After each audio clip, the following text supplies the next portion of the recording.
Still out and about with the wolf. Tell you, it is proper freezing today. And wet, damp, slippery, boggy. Hey, what can you do? Countryside.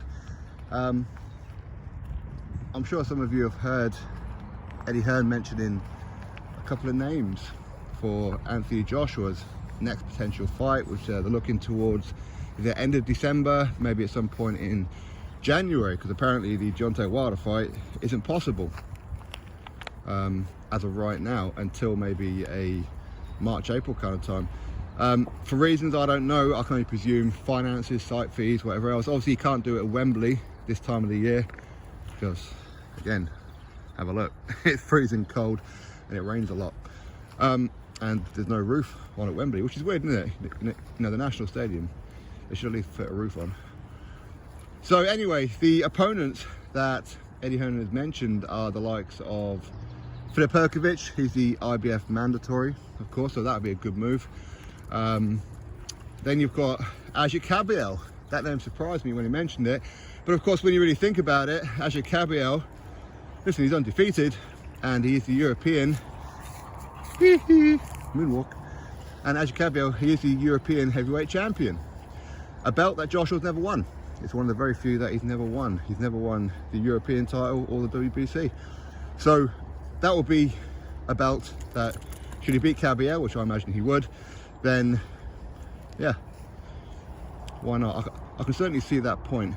Otto Wallin was another name as well. Of course, Otto Wallin is now #1 in the IBF. So currently, after the undisputed fight between Fury and Usyk, when the winner of that fight gets stripped due to the rematch clause, then currently, based on the rankings, it will be Filip Hrgovic versus Otto Wallin. And as I said about a week ago, even before the IBF did this, when it was pretty obvious that this is what they were going to do, if I'm Joshua, I'm taking on Hrgovic or Wallin. Okay, you know, ultimately the aim for Joshua, of course, it's big money and all that kind of stuff, but ultimately it is to become a world champion again.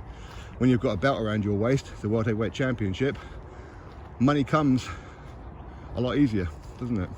So if I'm Joshua, yeah, certainly, I'll certainly be looking at a Otto Wallin or a Filip Hrgovic. It doesn't really matter at this point which one it is. I mean, it really doesn't. People say, well, Hrgovic, because Hrgovic is the official mandatory, but Hrgovic has to fight somebody, and it will be the #1, which will be currently Otto Wallin. So at this point, it doesn't matter which one it is. Okay, you could say Wallin would be the easy one, but there again, he's big, he's a southpaw, he's a bit awkward, he knows how to box a bit, not the biggest puncher in the world. He did give Tyson Fury hell, and he has just defeated Murat Gassiev. That's probably the best name on his resume right now, would be Murat Gassiev, followed by maybe a dominant Brazil. But again, I mean, how do you convince Hrgovic and Wallin, who are sitting pretty right now, who could potentially fight each other for a vacant IBF title after the undisputed fight between Fury and Usyk? How do you convince one of them to risk their position against Joshua? Well, money talks. Okay, that's what it does, and Joshua offers enough purse to tempt either of them. They do, but at the same time, if they really back themselves and if they value the belt over money, then of course they're going to sit there and they're going to wait. But how long are you going to have to wait? Well, you have to wait for the first Fury Usyk fight to happen, then to see if the loser of that fight activates the rematch clause. At that point, if the loser does activate the rematch clause, then the undisputed champion is going to then be stripped of the IBF title because they can't defend it as ordered against Filip Hrgovic. I hope that makes sense. So anyway, it appears that while Joshua's waiting for Wilder, a European title against Agit Kabayel, or either Filip Hrgovic or Otto Wallin. Interesting, although it does lead me to wonder what it is that Wilder's going to do, though. I mean, what's Wilder doing? I mean, is he just waiting for the money drop to fight Anthony Joshua? Is he cashing out now? Is that the only fight he's interested in? Because he doesn't seem to be making any kind of effort, does he? In fact, people say how, well, Joshua don't want Wilder and anything, but it's Joshua's team who's been making the offers. It's Joshua's team. He's been talking to the sites to try and get the fees and the money together, while Wilder's team's been doing absolutely nothing. I mean, I understand it. Obviously, Al Heyman, he's looking for a new job right now.